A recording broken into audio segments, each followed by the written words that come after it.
Hello everyone, स्वागत है आप सभी का आपके अपने यूट्यूब चैनल पर। और आज का जो हम सेशन ले रहे हैं उसमें हम देख रहे हैं नाउन से रिलेटेड क्वेश्चंस। नाउन से रिलेटेड कॉन्सेप्ट्स को मैं ऑलरेडी ही डिस्कस कर चुकी हूँ। मेरे वीडियोस अगर आपने नहीं देखे तो प्लीज़ उन वीडियोस को देख लीजिएगा। अच्छा, आज के सेशन को एक अच्छी बात है इसके ऊपर ये कि हमने आज की जो पूरा सेशन रहेगा उसमें जो हमने क्वेश्चंस लिए हैं उसको हमने दो पार्ट्स में डिवाइड किया है। एक जो पार्ट है आपका वो चल रहा है बेसिक। बेसिक मतलब बिल्कुल हमने ज़ीरो लेवल से स्टार्ट करेंगे चीज़ों को। बिल्कुल ज़ीरो लेवल से मतलब आपको बिल्कुल बचपन से लेके बड़ा किया जाएगा, आपको एकदम छोटे से लेके बड़ा किया जाएगा। मतलब आपको बेसिक सी चीज़ें समझाई जाएंगी, फिर हम आपको कैसे एडवांस लेवल के क्वेश्चन एग्जाम से पूछ जाते हैं हम वो सब चीज़ें भी देखेंगे। पर आज का जो सेशन है उसमें हम सिर्फ देख रहे हैं बेसिक से मॉडरेट लेवल की चीज़ें, ठीक है, ताकि आप रिलेट कर पाए किस तरह क्वेश्चंस को हम बिल्कुल इजी क्वेश्चंस कहते हैं और किस तरह के क्वेश्चंस को हम बिल्कुल मॉडरेट लेवल कहते हैं। तो चलिए बिना देर करे सेशन को स्टार्ट करते हैं।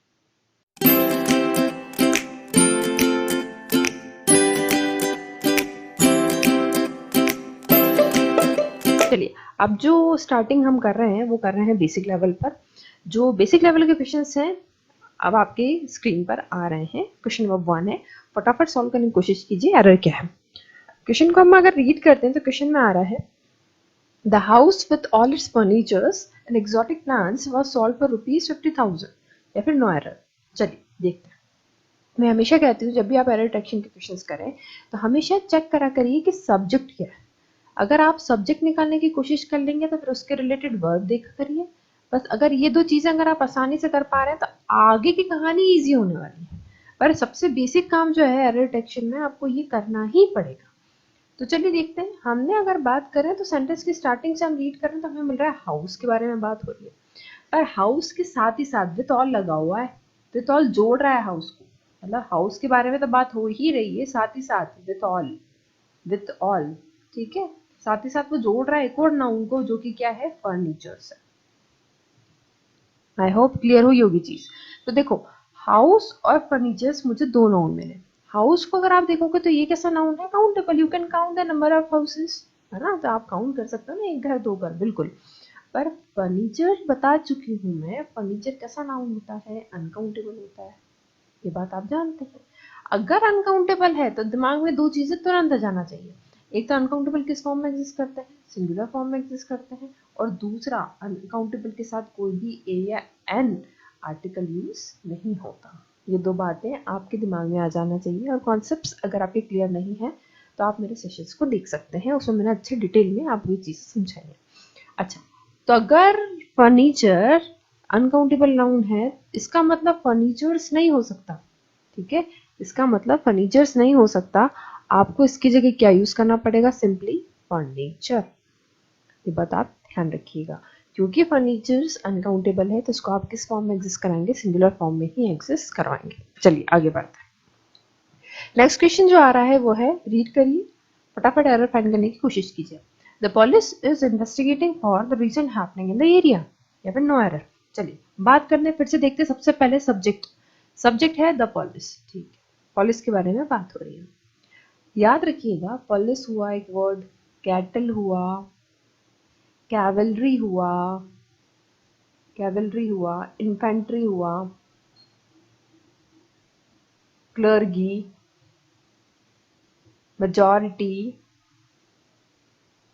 फॉक, FOLK, जेंट्री, ये सभी वर्ड्स आपको दिख कैसे रहे हैं, मतलब इनके साथ क्या एस लगा हुआ है, नहीं, पर ये सभी वर्ड्स प्लूरल हैं तो इनके साथ जो वर्ब लगती है वो क्या लगती है, वो भी क्या लगती है, प्लूरल ही लगती है। ये बात आपको ध्यान रखनी पड़ेगी। अच्छा, दूसरी बात, इन सभी वर्ड्स को बिल्कुल भी रटने की जरूरत नहीं है, बस एक बार दिमाग में रख लीजिए कि हाँ हाँ ये सब वर्ड्स हैं। और इस समय मोस्टली जो एरर बनती है या क्वेश्चन पूछे जाते हैं वो पूछे जाते हैं पुलिस पर, ठीक है, क्योंकि पुलिस बहुत कॉमनली यूज वर्ड है, कॉमनली यूज नाउन, इसको आप मोस्टली जगह यूज करते हैं। तो पुलिस वर्ड यूज होता है और इसके साथ जो वर्ब आप लगाने वाले हैं वो कैसे लगाने वाले हैं, प्लूरल लगाने वाले हैं। तो द पुलिस इज कहना क्या है, गलत है, आप जानते हैं इस सिंगुलर है तो इसकी जगह आप क्या यूज करेंगे, are. The police are investigating for the reason happening in the area, इसमें ये एरर थी। चलिए नेक्स्ट देखते हैं। He wears a spectacle and so he was unable to see the burglar that attacked him last month. अच्छा, फिर से बात करते हैं सब्जेक्ट की। तो सब्जेक्ट क्या है? ही कैसा होता है? सिंगुलर होता है, ठीक है। तो वर्ब भी कैसी ली होगी? इसने सिंगुलर ली है, वर्स लिखा हुआ है, ठीक है, सिंगुलर है। मैं बता चुकी हूँ, अगर आपको नहीं पता है तो नोट कर लीजिएगा। वर्ब में जब भी एस या ईएस को लगाया जाता है तो कैसा फॉर्म ले लेती है? सिंगुलर फॉर्म ले लेती है। ये बात प्लीज प्लीज प्लीज ध्यान रखिएगा, नहीं तो इसमें कंफ्यूज हो जाओगे। या फिर जब भी नाउन आता है, अगर नाउन में ऐसे ईएस लगाते हो तो वो क्या फॉर्म ले लेता है? प्लूरल फॉर्म ले लेता है। ये बात आप ध्यान रखेंगे, दोनों उल्टे चलते हैं। वर्ब उल्टा चलता है, नाउन उल्टा चलता है। वर्ब में एसईएस लगाने पर सिंगुलर बनता है और नाउन में एसईएस लगाने पर वो प्लूरल बनता है। तो चलिए, यहाँ पे आपने देखा सब्जेक्ट सिंगुलर, वर्ब सिंगुलर लगी, ठीक है। अब ये स्पेक्टिकल क्या होता है? वो चश्मा पहनते, चश्मे की बात हो रही है, पर स्पेक्टिकल नहीं कहते आप उसको। क्या कहते हो? स्पेक्टिकल्स कहते हो। ये बात आप ध्यान रखना। क्यों कहते हो? क्योंकि स्पेक्टिकल्स यानी कि चश्मे के कितने पार्ट्स होते हैं? 2 पार्ट्स होते हैं। इसी तरह के और भी वर्ड्स होते हैं। बाइनोकुलर्स, बाइनोकुलर्स का मतलब क्या होता है?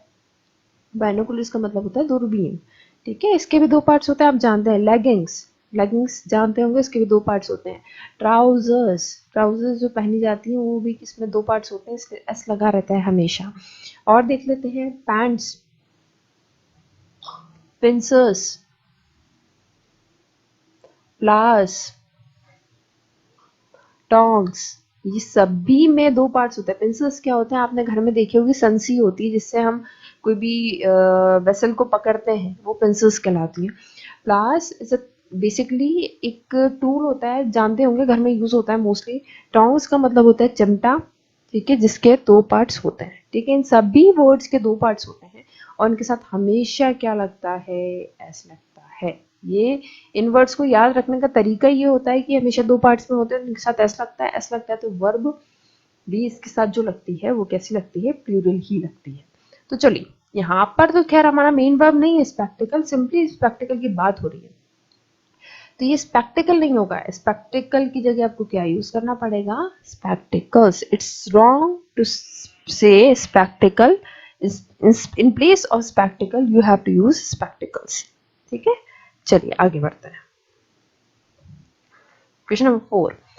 His tone of speaking as well as his friends is really extremely rude, yet we never take it seriously. चलिए देखते हैं इसमें क्वेश्चन में एरर क्या है। इस सेंटेंस की अगर मैं बात करूं तो बोला जा रहा है उसके बोलने का तरीका, साथ ही साथ उसके फ्रेंड के बोलने का तरीका बहुत ही ज्यादा रूड है, फिर भी हम उसको कभी भी सीरियसली नहीं लेते। अब देखिए यहाँ पर जो बात हो रही है, हिज टोन ऑफ स्पीकिंग की बात हो रही है मेनली, पर ये जो टोन ऑफ स्पीकिंग कनेक्टेड है किसके through? As well as. As well as का मतलब होता है साथ ही साथ, ठीक है। तो यहाँ पर बेसिकली आपको 2 लोगों के बारे में बात हो रही है, tone of speaking as well as his friends. मतलब मेन वर्ब यहाँ पर जो चलेगा, मैं बता दूं, यहाँ जो मेन वर्ब चलेगा वो चलेगा हिज टोन ऑफ स्पीकिंग। क्यों चलेगा? क्योंकि 2 सब्जेक्ट जब भी एज वेल एज से कनेक्टेड होते हैं तो उसके साथ जो वर्ब जो लगाते हैं वो फर्स्ट सब्जेक्ट के हिसाब से लगती है। ये सब्जेक्ट वर्ब एग्रीमेंट का पार्ट है, आप पढ़ोगे आगे, ठीक है। अभी के लिए मैं आपको बता दूं, अगर 2 सब्जेक्ट 1 है, बीच में कौन आ रहा है? एज वेल एज आ रहा है, फिर सब्जेक्ट 2 आ रहा है, तो जो वर्ब लगती है वो किसके हिसाब से चलती है? फर्स्ट के हिसाब से चलती है, यानी कि V1 आप लेंगे, ठीक है। तो यहाँ पे his tone of speaking is singular over here, so you will be using singular verb here, that's why we have used is, ठीक है। यहाँ पर ये इज हमने यूज किया है। चलिए ठीक, इतनी बात तो क्लियर है। अब इसको अच्छे से और हिंदी में ध्यान देकर समझते हैं। क्या बोला गया है? उसके बोलने का तरीका, साथ ही साथ उसके फ्रेंड्स के बोलने का तरीका। तो उसके बोलने का तरीका का के का सेंस तो मुझे किसने दे दिया? ऑफ ने दे दिया। आप जानते होंगे ऑफ प्रीपोजिशन का मतलब ही क्या होता है? का, की और के, ये तो होता है इसका मतलब। कहीं पर भी ऑफ मिल रहा है यानी कि का, की, के का मतलब ले रहा है। तो ठीक है, उसके बोलने का तरीका, तो यहाँ पर ऑफ ने उसका मीनिंग दे दिया। पर यहाँ पर अगर आप इस सेंटेंस को देखोगे, ये जो फ्रेंड्स हैं उसके फ्रेंड्स के बोलने का तरीका, यहाँ पर के कहाँ है? यहाँ के तो गायब हो गया और ना ही इन्होंने यहाँ पे ऑफ यूज किया है। इसका मतलब यहाँ पे का, की, के का सेंस देने वाला मुझे कोई वर्ड चाहिए। अब ध्यान दीजिए, एक वर्ड होता है, आपने सुना होगा, किसके बारे में आपने पढ़ा है, मैं वीडियोस में बता चुकी हूँ, अपोस्ट्रोफे। अपोस्ट्रोफे का मतलब भी क्या होता है? का, की और के का ही होता है। पर अंतर क्या है ऑफ और अपोस्ट्रोफे में? अपोस्ट्रोफे आप हमेशा किसके साथ यूज करते हैं? नाउन के साथ, और नाउन भी आपका कैसा होना चाहिए? लिविंग होना चाहिए, है, ये बात होती है। अब देखिए यहाँ पर आप बोल रहे हैं his tone of speaking, his tone of speaking, ये तो ठीक है, इतनी बात तो भाई समझ में आ गई, उसके बोलने का तरीका। एज वेल एज, हमने एक दूसरा सब्जेक्ट भी ले रहे हैं, एज वेल एज उसके फ्रेंड्स के, अब यहाँ पे के का सेंस देना पड़ेगा, और ये नाउन है और लिविंग है, तो हम क्या यूज कर देंगे यहाँ पर, सिंपली अपोस्ट्रोफे। इसका मतलब आपको सेंटेंस को इस तरह से बनाना है, his tone of speaking as well as his friends, यहाँ पर क्या लगेगा फ्रेंड के साथ, अपोस्ट्रोफे। आई होप आपको क्लियर हुई होगी चीजें।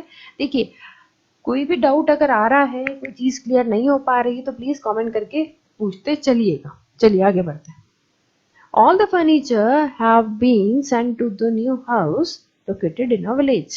बड़ा ही आसान क्वेश्चन है, बड़ा ही आसान, और आई होप आपको एरर मिल गई। एरर जो है वो है किस पार्ट में, ए पार्ट में। कैसे, देखो यहाँ पर अगेन जो वर्ड यूज हुआ है वो क्या यूज हुआ है, फर्नीचर। जैसे मुझे फर्नीचर दिखा, क्या दिमाग में आ गया, अनकाउंटेबल दिमाग में आ गया। ठीक है, अनकाउंटेबल जैसे दिमाग में आया तो दो बातें दिमाग में जाना चाहिए, क्या आना चाहिए, तो सिंगुलर होता है, और दूसरा ए और एन नहीं लेता। ठीक है, ये बात आपके दिमाग में आ गई। अगर ये भाई सिंगुलर है तो वर्ब भी कैसे लेगा, सिंगुलर ही तो लेगा, ये मैं आपको बात बता चुकी हूँ। अगर नाउन का फॉर्म सिंगुलर है, अगर नाउन सिंगुलर चल रहा है तो उसको वर्ब भी क्या लगेगी, सिंगुलर ही तो लगेगी। तो अगर आप फर्नीचर को क्या बोल रहे हो कि भाई फर्नीचर कैसा है, सिंगुलर है, तो उसके साथ वर्ब भी आपको क्या लेना पड़ेगी, सिंगुलर ही लेना पड़ेगी। तो हैव बीन तो प्लूरल है, तो आपको हैव की जगह क्या यूज करना पड़ेगा, हैज।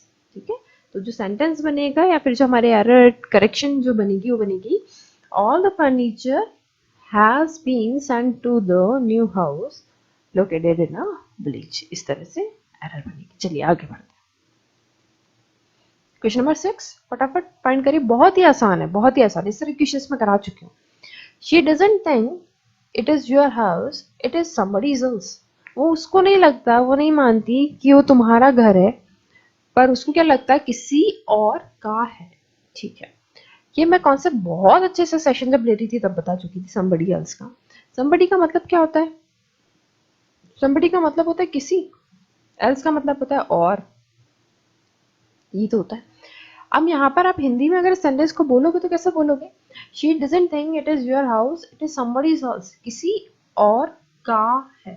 अब यहाँ पर आप देखो, जब आप किसी और का है बोल रहे हो तो का किसके साथ लगा रहे हो, किसी के साथ या और के साथ, किसी और का, और के साथ आप का लगा रहे हो ना, बात समझ में आई होगी। तो इसका मतलब ये है इट इज somebody's else, कहना गलत होगा, क्या बोलोगे आप, somebody else's। इस तरह से आप वर्ड को यूज करोगे, या तो ऐसे समझो, या फिर दूसरा जो होता है कॉन्सेप्ट चलता है प्रोनाउन प्लस एल्स में। प्रोनाउन प्लस एल्स में हमेशा अपोस्ट्रोफी किसके साथ लिया जाता है, एल्स के साथ। मैं रटने पर ज्यादा फोकस नहीं करवाती हूँ, मैं हमेशा कॉन्सेप्ट बेस चलवाती हूँ। तो जब भी देखो अगर आपको अपोस्ट्रोफी का सेंस मिल रहा है तो ये ढूंढो काकी के, का की और के को ढूंढो, बस किसके साथ आ रहा है साउंड काकी के का, बस उसके साथ अपोस्ट्रोफी लगा दो। तो यहाँ पर अगर आप बोल रहे हो किसी और का, तो और के साथ आ रहा है ना का, तो और के साथ आ रहा है का, तो पर यहाँ पर तो इन्होंने किसी के साथ और लगा रखा है, मतलब सॉरी का लगा रखा है, तो आपको एल्स के साथ क्या लेना पड़ेगा, apostrophe S. I hope concept clear हुआ होगा। चलिए आगे बढ़ते हैं। Seventh question, the teacher and the student and the teachers motivations were in conflict. Student का और टीचर का जो मोटिवेशन थे वो कॉन्फ्लिक्ट में थे, यानी कि स्टूडेंट का मोटिवेशन अलग था, ठीक है, और टीचर का मोटिवेशन अलग था। बात समझ में आई, यानी कि इनका मोटिवेशन अलग है, इनका मोटिवेशन अलग है, मतलब इनके साथ भी मुझे का लगाना पड़ेगा और टीचर के साथ भी क्या लगाना पड़ेगा, का लगाना पड़ेगा। क्यों, क्योंकि स्टूडेंट का और टीचर का मोटिवेशंस जो है वो क्या है, अलग अलग है। का दोनों के साथ अलग लगेगा, इसका मतलब अभी मैं बता चुकी हूँ, here you will have to use the students and the teachers। ठीक है, क्लियर हो गया होगा आपको, क्योंकि दो अलग अलग हैं, दोनों के अलग अलग मोटिवेशन है। कैसे समझ में आए, क्योंकि वॉर इन कॉन्फ्लिक्ट आ रहा है यहाँ पर, तो चीज इस तरह से अलग अलग अपोस्ट्रोफी के फॉर्म में जाएगी। ठीक है, चलिए आगे बढ़ते हैं। अब ये जो आगे लेवल आने वाले हैं थोड़े से एडवांस हो रहे हैं, जिसको हम मॉडरेट लेवल का नाम दे रहे हैं।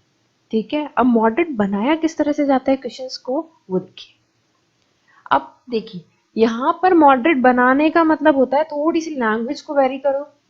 देखो कॉन्सेप्ट नहीं बदलते, कॉन्सेप्ट वही के वही है। एक तो लैंग्वेज को थोड़ा सा टफ कर दो, प्लस जो आपकी एरर है उसको क्या कर दो, लेंदी कर दो। हमेशा मैं क्लास में कहती हूँ कि देखो कभी भी लेंदी एरर से नहीं डरना। क्या होता है, स्टूडेंट्स के दिमाग में ये बैठा होता है कि भाई इंग्लिश तो बनेगी नहीं, सबसे पहला फोबिया वो इंग्लिश के लेके चलते हैं। दूसरा, इंग्लिश में एरर्स तो भाई हो ही नहीं सकता कि हमने अगर मान लो एग्जाम में 5 एरर आ रही तो भाई एक ही बन जाए तो भी बहुत बड़ी बात है। नहीं, आप पांचों की पांचों बिल्कुल सही कर सकते हैं। सबसे पहले तो ये दो फोबियाज जो है ना हमारे दिमाग में, इंग्लिश और एरर, इनको हटाना होगा। इंग्लिश बड़ी ही आसान लैंग्वेज है, बड़ी ही आसान, बहुत आसान लैंग्वेज है और बहुत आसान इसमें स्कोर करना। सबसे पहले तो दिमाग में से जो इंग्लिश फोबिया करके एक टर्म जो हमारे दिमाग में बैठ गया है उसको हटाओ। ठीक है, और इस फोबिया, क्योंकि ये देखो जो एग्जाम बनाने वाले हैं, जो एग्जाम आपके लेने वाले हैं, जो पेपर सेट करने वाले हैं, उनको पता है कि स्टूडेंट कहीं ना कहीं इंग्लिश से डरता है। तो वो क्या करते हैं, आपको एक थोड़ा भयंकर रूप देने के लिए वो एरर को लेंदी कर देते हैं। तो एरर जैसी लेंदी दिखी हमें, हमारा दिमाग खराब हो जाता है कि यार अब तो बननी नहीं वाली है। देखिए ऐसा नहीं है, बड़ी आसान होती चीज़ है। देखिए बहुत आसान है, एरर आपके सामने है, फटाफट सॉल्व करिए। The morale of the army was high because the news coming from the front were very encouraging. जो आर्मी थी उसका मोराल जो था बहुत हाई था, क्योंकि जो फ्रंट से न्यूज आ रही थी बहुत ज्यादा एनकरेजिंग थी, बहुत प्रोत्साहन देने वाली थी। चलिए तो हम देखते हैं इसमें क्या एरर है। The morale of the army, बात किसकी हो रही है, मोराल की। मोराल के लिए जो हमने वर्ब यूज किया है वो है was। ठीक है, आगे बढ़ते हैं। बिकॉज क्यों था, द न्यूज, जो न्यूज आ रही थी कहाँ से, कमिंग फ्रॉम द फ्रंट। अभी जो वेर लगाया है, वर आपने यूज किया है, ये वर किसका वर्ब है। अगर ये वर्ब है तो इसका कोई ना कोई कौन होगा, सब्जेक्ट होगा। सब्जेक्ट यानी कि कौन, नाउन होगा। ढूंढने की कोशिश करो वर का जो नाउन है वो कौन है। News coming from the front were, इसका मतलब ये वर्ब जो है इसका जो सब्जेक्ट है वो कौन है, मेरा न्यूज है। ठीक, कितनी बात क्लियर हो गई। तो न्यूज को अगर देखोगे, न्यूज जो रहती है वो सिंगुलर ही होती है, और जो वर्ब लेती है वो भी कैसा लेती है, सिंगुलर लेती है। ये बात आप ध्यान रखना। अगर नहीं पता है तो मेरा वीडियोस प्लीज देख लीजिएगा, तो चीजें क्लियर हो जाएंगी। तो were is plural, in place of were you will have to use was. ठीक है, क्या हो जाएगा, वर की जगह was. The morale of the army was high because the news coming from the front was very encouraging. ठीक है, आई hope आपको ये चीज क्लियर हो गई होगी। आगे बढ़ते हैं। Ninth question, New Delhi too should unconditionally support Kathmandu and help remove the perception that it is meddling in Nepal internal affairs। अच्छा, मेडलिंग का मतलब बता दूं, मेडलिंग करना मतलब इंटरफेयर करना, दखल अंदाजी करना, ये होता है मेडलिंग।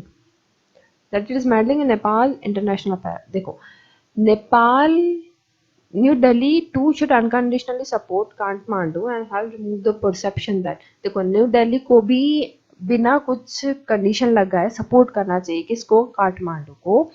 और इस तरह की धारणा को हटाना चाहिए। परसेप्शन मतलब होता है धारणा। इस तरह की धारणा को हटा देना चाहिए कि वो इंटरफेयर कर रहा है नेपाल के इंटरनल अफेयर्स में। अच्छा, नेपाल के इंटरनल अफेयर्स में, पर यहाँ पर के तो मुझे कहीं पर भी नहीं मिला। देखो मैंने बताया का, की और के लिए मुझे दो चीजें ढूंढना है हमेशा। एक तो कौन ढूंढना है, ऑफ, या फिर क्या ढूंढना है, अपोस्ट्रोफी। बस ये दो चीजें देखा करो। अगर अपोस्ट्रोफी ढूंढ रहे हो तो ढूंढो नाउन। ठीक है, अब मैं ये यहाँ पर जो बोल रही हूँ, मैं बोलना चाह रही हूँ नेपाल के इंटरनल अफेयर्स, ऐसे तो बोलना चाह रही हूँ। यानी कि यहाँ पर जो भी लगेगा अपोस्ट्रोफी वो किसके साथ लगना चाहिए, नेपाल के साथ। तो the correct sentence will be Nepals internal affairs. इस तरह से चीज बनी, नेपाल के इंटरनल अफेयर्स। ठीक है, आई होप क्लियर होगा। और कुछ भी नहीं है, जो हमने जो मॉडरेट लेवल बनाया उसमें आप देख सक रहे होंगे कि कॉन्सेप्ट वही है, पर जो लेंथ है एरर्स की उसको क्या बना दिया, बड़ा बना दिया। नेक्स्ट क्वेश्चन देखते हैं, question number 10। Finding such a workforce has become the corporate equivalent of kissing 10 frog to find one princess.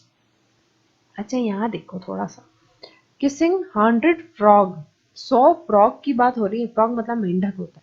100 frog जो रहेंगे वो सिंगुलर रहेंगे या प्लूरल रहेंगे? थोड़ा सा दिमाग चला लो, बड़ा ही आसान क्वेश्चन है।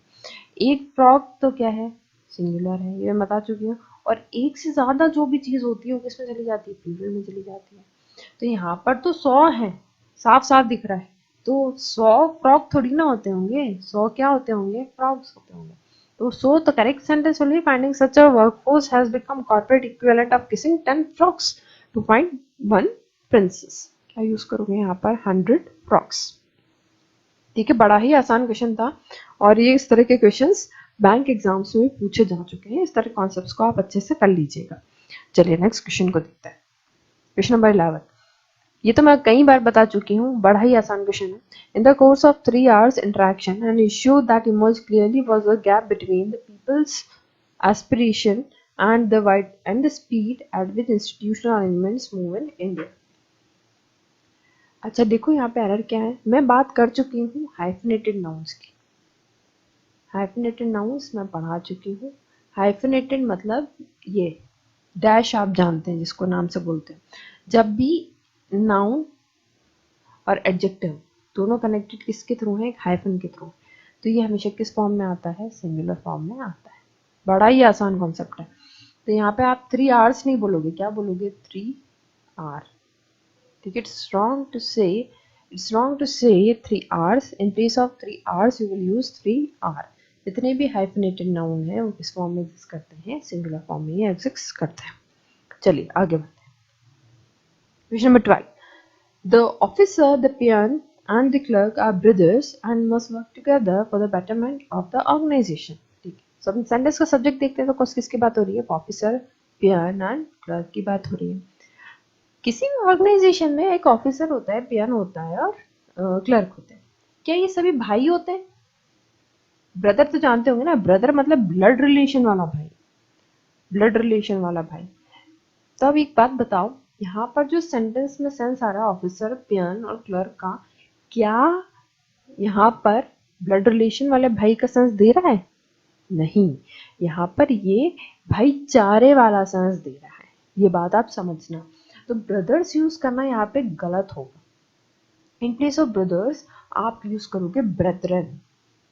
अब ब्रेथरन का मतलब होता है वो मतलब भाईचारे के सेंस में हम जब भी भाइयों की बात करते हैं तो वो वर्ड यूज होता है उसकी, ब्रदर्स की जगह आप यूज करते हैं ब्रेथरन। ठीक है, और दूसरी बात ये कि कभी भी ब्रेथरन्स वर्ड नहीं होता, ये बात याद रखिएगा कि ब्रेथरन्स कहते हैं कई लोग, ब्रेथरन्स नहीं होता, क्योंकि ब्रेथरन अपने आप में क्या है, प्लूरल है। भाईचारा मतलब एक से ज्यादा लोगों के बीच में तो आप एकता की बात कर रहे होंगे, तो ब्रेथरन्स कहना गलत है। ठीक है, इसी तरह से बता चुके एक और वर्ड होता है हेडक्वार्टर। तो हेडक्वार्टर्स ही होता है, कभी भी आप क्या नहीं बोलते हो, हेडक्वार्टर नहीं बोलते, हेडक्वार्टर्स होता है। क्या इससे ऑपोजिट है, इसको ठीक है हम देख लेंगे। पर यहाँ पर जो है या ब्रेथरन्स नहीं यूज करोगे, क्या यूज करोगे, ब्रेथरन यूज करोगे। ठीक है, चलिए आगे बढ़ते हैं। तो यहाँ पर जो एरर है वो एरर है, ब्रदर्स की जगह क्या यूज करेंगे आप, ब्रेथरन। ठीक है, चलिए आगे बढ़ते हैं। This news related to the politician has published in one of the most popular newspaper of the country. बड़ा ही आसान और मैं कई बार बता चुकी हूँ। ये वन ऑफ लग गया, ये कौन से मैं बता चुकी हूँ, one of, each of, either of, neither of और नन ऑफ के बाद जितने भी आपके नाउन आते हैं वो किस फॉर्म में आते हैं, प्लूरल फॉर्म में आते हैं। और उसके बाद जो वर्ब आती है वो किस फॉर्म में आती है, सिंगुलर फॉर्म में आती है। ऐसा क्यों होता है मैं अच्छे समझा चुकी हूँ चीजों को। तो बड़ा आसान हो गई हमारी चीज। One of the most popular, ये न्यूज़पेपर मेरी नाउन आई, नाउन कैसा होना चाहिए, प्लूरल होना चाहिए, तो क्या यूज कर लोगे, न्यूज पेपर्स। ठीक है, बहुत आसान क्वेश्चन था। आगे बढ़ते हैं। 14th, when Meena came across Tina, they caught one another hands and talked for an hour.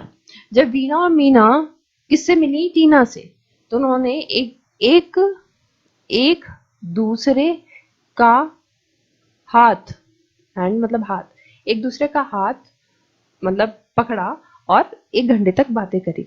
ठीक है, एक फिर से वही बात आ गई, एक दूसरे का। अब यहाँ पे का सेंस कौन देगा, मुझे देखना पड़ेगा ना, मुझे का सेंस कौन दे रहा है। तो आप क्या सेंस लोगे, वही ऑफ या अपोस्ट्रोफी। तो यहाँ पे हम क्या यूज करेंगे, वन अनादर्स, एक दूसरे का हाथ।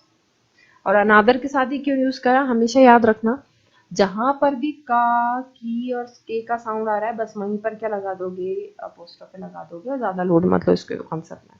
ठीक है, चलो आगे बढ़ते हैं। 15. I appreciate Radhika helping the destitute who are really the most ignorant and completely deprived section of our society. ये कॉन्सेप्ट थोड़ा सा ट्रिकी है पर बड़ा ही इंटरेस्टिंग है। मुझे ये क्वेश्चन बड़ा पसंद आया था जब मैं क्वेश्चन आपके लिए सेट कर रही थी, तो मैंने इंटेंशनली ये कॉन्सेप्ट डाला है ताकि आपको और चीज़ें अच्छे लेवल पर क्लियर हो जाए। अच्छा, एरर अगर आपसे फाइंड हो गई है तो बहुत अच्छी बात है, बहुत ही अच्छी बात है। और अगर नहीं फाइंड कर पा रहे हो तो चलो समझते हैं। जो एरर है हमारी वो है ए पार्ट।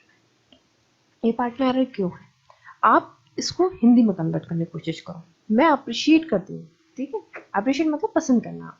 मैं अप्रिशिएट करती हूँ, क्या अप्रिशिएट करती हूँ, राधिका का हेल्प करना। डेस्टिट्यूट मतलब बहुत ज़्यादा गरीब या फिर जो बहुत बुरी कंडीशंस में होते हैं उनको हम डेस्टिट्यूट कहते हैं। राधिका का मदद करना डेस्टिट्यूट को, जो कि बहुत ज़्यादा इग्नोर्ड और कम्प्लीटली डिप्राइव्ड सेक्शन अपनी सोसाइटी का। मतलब मुझे पसंद है, क्या पसंद है, राधिका नहीं पसंद है, राधिका का मदद करना पसंद है। ठीक है, मुझे पसंद है राधिका का हेल्प करना। तो यहाँ पर कहीं ना कहीं का सेंस आ रहा है। मुझे पसंद है राधिका का मदद करना। ठीक है, तो का सेंस कहीं पर भी आया, का, की और के, फटाफट दिमाग में कौन आ जाना चाहिए, अपोस्ट्रोफ पे, बस काम खत्म। तो यहाँ पर क्या हो जाएगा, I appreciate Radhika's helping the destitute who are really the most known and completely deprived section of our society. ये है कॉन्सेप्ट वाइज चीज़ों को समझना। दूसरा जो आपको मोस्टली रटा दिया जाता है वो ये कि कहीं पर भी जिरन मिलता है तो उसके पहले पॉजिटिव केस लेते हो। ये आपको कई बार सुनने को मिला होगा, जिरन के पहले पॉजिटिव केस लगता है। अभी जिरन क्या होते हैं भाई, समझते हैं, एक बार जिरन भी देख लेते हैं जिरन क्या होता है। जिरन बड़ा ही सबसे सिंपलेस्ट पार्ट कहूँगी मैं तो पूरी ग्रामर का। जिरन होते हैं बेसिकली वर्ब की आईएनजी फॉर्म, जो कि मेन वर्ब नहीं होती हैं, वो एक्ट करती हैं आपके सेंटेंस में नाउन की तरह। यानी कि कोई भी वर्ब जिसके साथ आपने आईएनजी लगा रखी है, जैसे कि यहाँ पर हमारे सेंटेंस में हेल्पिंग, तो आपको जैसे हेल्पिंग मिला तो आप तो इसको क्या कह देते हो कि ये वर्ब है, पर आपके सेंटेंस में वो अलग रोल भी प्ले कर सकती है। कोई भी वर्ब की आईएनजी फॉर्म 3 तरह से एक्ट करती है, या तो वो मेन वर्ब होती है, या फिर वो जिरन बनती है, या फिर वो एडजेक्टिव बनती है। ये 3 काम वो करती है। ये सब सेशंस में मैं अच्छे से लूँगी, अभी कंफ्यूज होने की ज़रूरत नहीं है। अभी बस इतना समझो कि जिरन्स जो हैं वर्ब की आईएनजी फॉर्म है जो कि नाउन की तरह एक्ट कर रही है, यानी कि आप वर्ब को किसमें कन्वर्ट करवा रहे हो, नाउन में कन्वर्ट करवा रहे हो। वर्ब जो कि एक एक्शन है और नाउन जो कि सिर्फ एक नाम है, नेम है। मतलब कोई भी एक एक्शन को आप किसमें सिंपली कन्वर्ट करवा रहे हो, नाम में कन्वर्ट करवा रहे हो। कैसे, अच्छा एक बात हमेशा ध्यान रखना, कोई भी एक सेंटेंस है उसमें आप जो वर्ब होती है, जो मेन वर्ब की मैं अगर बात करूं, मेन वर्ब हमेशा आप डिसाइड करते हो सब्जेक्ट के हिसाब से। कि भी किसी भी सेंटेंस की मेन वर्ब हमेशा सब्जेक्ट के हिसाब से डिसाइड होती है, और मेन वर्ब मोस्टली सिर्फ कितनी होती है, एक ही होती है। ये बात अगर दिमाग में बैठ गई तो बड़ा आसान है पूरा रास्ता। अगर सेंटेंस की, मैं फिर से रिपीट कर देती हूँ, किसी भी सेंटेंस में जो मेन वर्ब होती है वो सिर्फ एक होती है, और वो मेन वर्ब आप किसके हिसाब से डिसाइड करते हो, वो मेन वर्ब आप डिसाइड करते हो सब्जेक्ट के हिसाब से। इस सेंटेंस में अगर मैं देखूं तो सेंटेंस का सब्जेक्ट कौन है, किसकी बात हो रही है, आई की बात हो रही है। अब आई के हिसाब से आप वर्ब को देखोगे तो आई का एक्शन क्या है, हेल्प करना या पसंद करना। कुछ सोचो, आई अप्रिशिएट, मुझे पसंद है राधिका का मदद करना, तो मेरी एक्शन क्या है, पसंद होना ना, पसंद करना है मेरी एक्शन। यानी कि इस सेंटेंस का जो सब्जेक्ट हुआ, सब्जेक्ट क्या हुआ, आई हुआ, और जो वर्ब बनी, मेन वर्ब बनी, वो क्या हो गई, अप्रिशिएट हो गई। फिर से कह रही हूँ, मेन वर्ब डिसाइड आप हमेशा किसके हिसाब से करते हो, सब्जेक्ट के हिसाब से करते हो। क्योंकि सब्जेक्ट आई था, आई की एक्शन थी पसंद करना, इसलिए मैंने जो मेन वर्ब बनाया है वो क्या बनाया है, अप्रिशिएट बनाया है, ठीक है। पर अगर आगे देखूंगी मैं तो मुझे हेल्पिंग भी मिल रहा है। अगर मैं नॉर्मली आपसे पूछ लेती भाई हेल्पिंग इसकी तरह एक्ट करता, तो आप कहते थे मदद करना मतलब वर्ब। भाई वर्ब तो है, पर ये मेन वर्ब नहीं बना, अब ये सिंपली नाम में कन्वर्ट हो गया, और यहाँ पे आप हेल्पिंग को क्या बोल देते हो, जीरेंट बोल देते हो। इस तरह से कॉन्सेप्ट्स चलते हैं। तो क्योंकि ये एक जीरेंट है, तो यहाँ पर जीरेंट के पहले अगर कोई केस लग रहा है तो क्या चलता है, पजेसिव केस चलता है। तो पजेसिव केस है, और पजेसिव मतलब किसी भी चीज का अधिकार लेना। तो अधिकार आप किसके थ्रू लेते हो, या तो ऑफ लगा के लेते हो या फिर अपोस्ट्रोफी के थ्रू लेते हो, ठीक है। क्योंकि यहाँ पर नाउन है तो हम क्या यूज कर लेंगे, अपोस्ट्रोफी। तो यहाँ पे क्या यूज होगा, as appreciate Radhika's helping the destitute who are really the most ignored and completely different section of our society। फिर से कह रही हूँ, रटो मत, अगर आप इसको हिंदी में कन्वर्ट कर पाते तो बहुत ज़्यादा आसान था। मुझे पसंद है राधिका का मदद करना, अब का सेंस आ गया है, लेकिन क्या लगाना पड़ेगा, अपोस्ट्रोफी। आई होप जो आज के कॉन्सेप्ट में पढ़े हैं वो आपको क्लियर हुए होंगे। बड़ा आसान सेशन था जिसमें हमने हर तरह के कॉन्सेप्ट्स को देखे हैं। मैं और क्वेश्चंस लेकर आऊँगी इसी तरह के, प्रैक्टिस करते रहिए, ज़्यादा से ज़्यादा क्वेश्चंस लेते चलिए। हो सके तो आपने जितने भी 15 क्वेश्चंस करे हैं उन सभी के आप स्क्रीनशॉट्स ले लीजिएगा, या फिर अगर आप रजिस्टर लेके बैठते हैं तो और अच्छी बात है, ताकि कॉन्सेप्ट जो हम लेते हैं या फिर हम कॉन्सेप्ट का जो डिस्क्रिप्शन लेते हैं वो भी आपको अच्छे से समझ में आ जाएगा।